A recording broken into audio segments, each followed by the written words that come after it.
admiring his vast collection of garments. He loved to wear new clothes every day. Each morning he would try on multiple outfits, seeking the perfect look to impress his court. He had lots and lots of clothes. His wardrobe was filled with the finest silks, velvets and brocades, each piece more extravagant than the last. The emperor spent all his money on clothes. He spared no expense, believing that his appearance was a reflection of his power and status. He didn't care about his people. The needs and concerns of his subjects were of no interest to him. He didn't care about ruling. The affairs of the state were left to his advisors, while he focused solely on his wardrobe.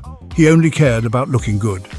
His vanity knew no bounds, and he spent hours each day admiring himself in the mirror. One day, two men came to the city.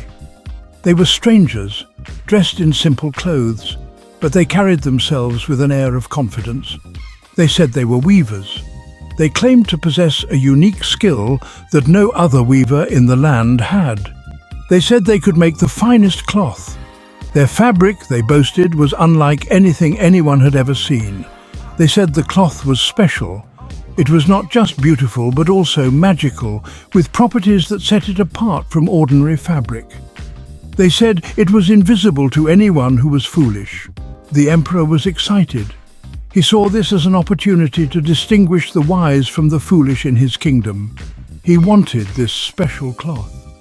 The idea of owning such a unique and powerful garment thrilled him. He thought, "If I wear clothes made of this cloth, I will know who is foolish." He imagined himself in the magnificent robe, admired by all. He gave the weavers lots of money. He provided them with gold and precious gems, eager for them to start their work. He told them to make him a magnificent robe. The emperor could hardly wait to see the finished garment and reveal its magic to his court. The two men weren't really weavers. They were tricksters. They didn't know how to make special cloth. They had a sneaky plan. They took the emperor's money. They pretended to weave. They made a big show of working on empty looms. The advisors didn't want to look foolish. They pretended to see the amazing cloth. They said it was beautiful. They told the emperor it was perfect. The emperor went to see the cloth himself. He didn't want to look foolish either. He couldn't see anything, but he didn't want to admit it. Amazing, this cloth is incredible. The tricksters pretended to make the emperor a robe. They pretended to dress him in it.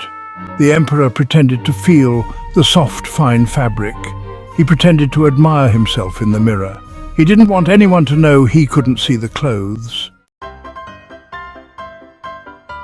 The emperor decided to have a grand parade.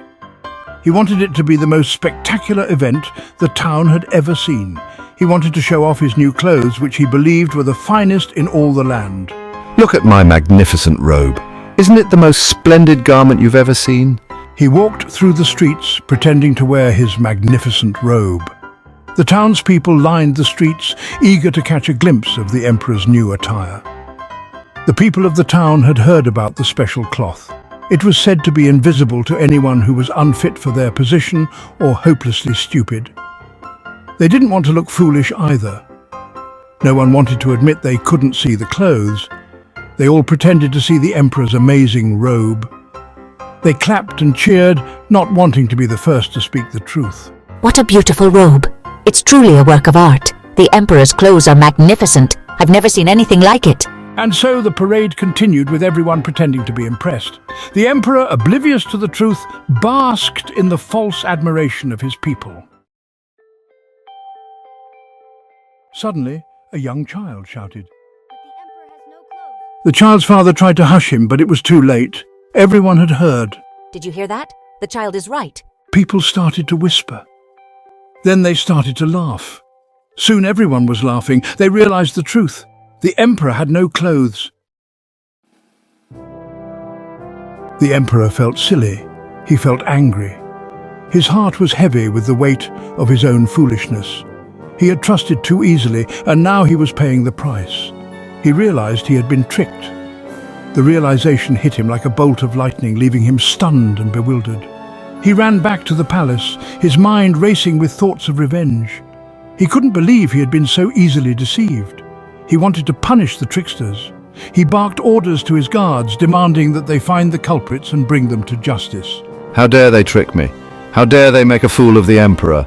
But the tricksters were gone. They had vanished into thin air, leaving no trace behind.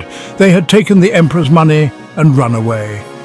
The treasure room, once filled with gold and jewels, now stood empty and desolate. They were never seen again. The emperor's men searched high and low, but the tricksters had disappeared without a trace. The emperor learned a valuable lesson that day. He realized that his vanity had been his downfall. It's not what you wear on the outside that matters, but who you are on the inside. The wise words echoed in his mind, reminding him of the true values of leadership. He had been vain and foolish. His desire to outshine everyone else had blinded him to the truth. He had been tricked because he wanted to look better than everyone else. His obsession with appearances had cost him dearly. From that day on, the emperor was a little less vain and a little more humble. He began to value the people around him.